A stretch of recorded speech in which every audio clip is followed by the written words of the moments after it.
नमस्कार दोस्तों, आज बात करेंगे कि कैसे आप पुराने और मिस आईटीसी को, मिस का मतलब हो गया कि ऐसा आईटीसी जिसको आपने क्लेम ही नहीं किया। तो कोई पुराना आईटीसी रहता है जिसको आपने क्लेम नहीं किया या आईटीसी क्लेम करना भूल गए, मिस हो गया, तो उस आईटीसी को कैसे क्लेम करेंगे एज पर जीएसटी लो, ताकि आपको कोई भी नोटिस ना आए और आप इजीली पुराने आईटीसी को या मिस आईटीसी को, भूले हुए आईटीसी को कैसे क्लेम करें, डिटेल में बताऊंगा। उससे पहले बताना चाहूँगा, जो भी भाई बंधु मेरे चैनल पे पहली बार है, इस वीडियो को पहली बार देख रहे हैं, जिन्होंने अभी तक सब्सक्राइब नहीं किया, सब्सक्राइब कर लीजिए, साथ ही साथ बेल आइकन पे भी क्लिक कर लीजिए ताकि इस तरह का कंटेंट आपको मिलता रहे। तो दोस्तों, सबसे पहले तो अब ये समझो आईटीसी को क्लेम करने की कंडीशंस क्या है, कौन कौन से कंडीशन में आप आईटीसी ले सकते हो, उसकी एलिजिबिलिटी को समझेंगे कि आईटीसी कब ले सकते हो। तो सबसे पहले बोलते हैं section 16 of the CGST act, जो कि आईटीसी के लेने की कंडीशन के बारे में बोलता है कि ये आपके पास आईटीसी तभी ले सकते हो जब आपके पास प्रॉपर वैलिड एक टैक्स इनवॉइस हो या डेबिट नोट हो या क्रेडिट नोट हो। आपके पास physically debit note, tax invoice, credit note होना चाहिए, तब ले सकते हो। दूसरी कंडीशन, आपके पास एक्चुअल में गुड्स या सर्विसेज रिसीव होना चाहिए।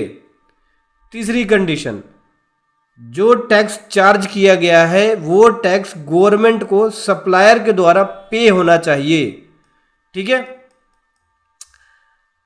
चौथी कंडीशन, काउंटर पार्टी अपनी वैलिड जीएसटी या 3B फाइल करे, क्योंकि जब जीएसटी या 3B फाइल करेगा तो वो टैक्स गवर्नमेंट को पे करेगा और जीएसटीआर 1 के अंदर वो इनवॉइस को फर्निश करे।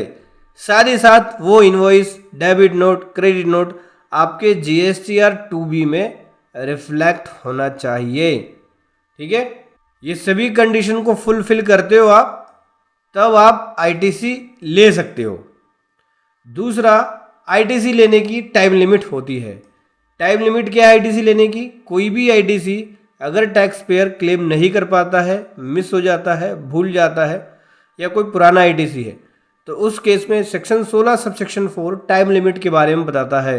Section 16 subsection 4 of the CGST act के अकॉर्डिंग बोलता है कि आप आईटीसी ले सकते हो किसी भी फाइनेंशियल ईयर का नेक्स्ट फाइनेंशियल ईयर के 30 नवंबर तक। यानी अगर मेरा आईटीसी 24-25 का बनता है तो 25-26 में 30 नवंबर तक मैं क्लेम कर सकता हूँ। और date of filing of annual return whichever is earlier, और एनुअल रिटर्न को फाइल करते वक्त, यानी एनुअल रिटर्न हो या 30 नवंबर, उसमें से जो भी पहले होगा वो डेट होगी आपकी आईटीसी लेने की। ठीक है।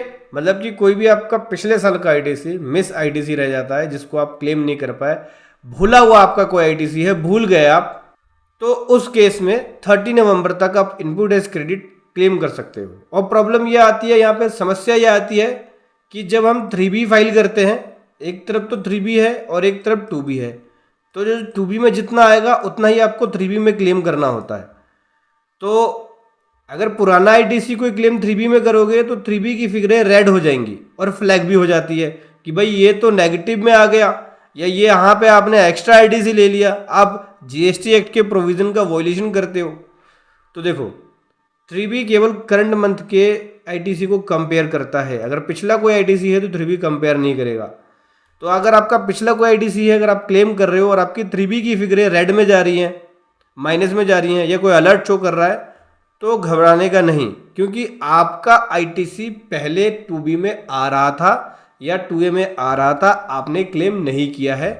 अभी आपके पास प्रॉपर टैक्स इनवॉइस है, पार्टी ने गवर्नमेंट को टैक्स पे किया है, 3B फाइल करी है, R1 में अपने इनवॉइसेस को दिखाया है और 2B में रिफ्लेक्ट हो रहा है। तो मैं सेक्शन 16 के सभी कंडीशन को फुलफिल कर रहा हूँ, तो मैं एलिजिबल हूँ आईटीसी लेने के लिए 3B के अंदर। तो क्या करना है? बहुत ही सिंपल है। आपको पहले रिकन्सिलेशन करना है, चेक करना है कौन सा ऐसा आईटीसी है जो मेरा पुराना है और जिसको मैं क्लेम नहीं किया।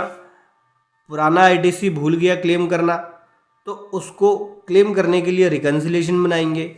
उसके बाद 2B से चेक करेंगे 2B में आ रहा है कि नहीं आ रहा है, अपने परचेज रजिस्टर को मैच करेंगे। अगर 2B में आ रहा है, उसकी रिकन्सिलेशन बनाने के बाद आप जीएसटी या 3B में उस इनपुट टैक्स क्रेडिट को क्लेम कर सकते हो। ठीक है, मिस आईटीसी को जिस भी महीने का रह गया 3B के अंदर उतना आईटीसी आप सेल्फ असेसमेंट बेसिस पे डाल के ले सकते हो, क्लेम कर सकते हो।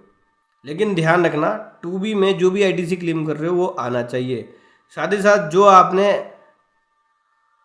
पुराने आईटीसी को क्लेम किया है उसके डॉक्यूमेंट को प्रॉपर मेंटेन करो, जैसे उसका रिकन्सिलेशन, उसके इनवॉइस की कॉपी, उसका पेमेंट प्रूफ, गुड्स आया है कि नहीं आया है, डॉक्यूमेंट्स प्रॉपर होना चाहिए, जैसे tax invoice, credit note, debit note, tax invoice के साथ ई-वे बिल, ई इनवॉइस प्रॉपर होना चाहिए।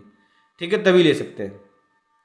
और अगर कोई ऐसा आईटीसी था जो कि सेक्शन 17 सबसेक्शन 5 में था, तो उस केस में आप उस आईटीसी को नहीं ले सकते। जैसे कि ब्लॉक रेट में जैसे मोटर व्हीकल एक्सपेंस है, पर्सनल एक्सपेंस है, वर्क कॉन्ट्रैक्ट एक्सपेंस है, प्रॉपर्टी का आपने रिपेयर मेंटेनेंस कराया तो उसका एक्सपेंस है, तो ये सभी ब्लॉक रेट में आता है, तो उसका आप नहीं ले सकते। साथ ही साथ कोई आरसीएम का आईटीसी है, आरसीएम का आईटीसी की भी ड्यू डेट यही सेम है 30 नवंबर।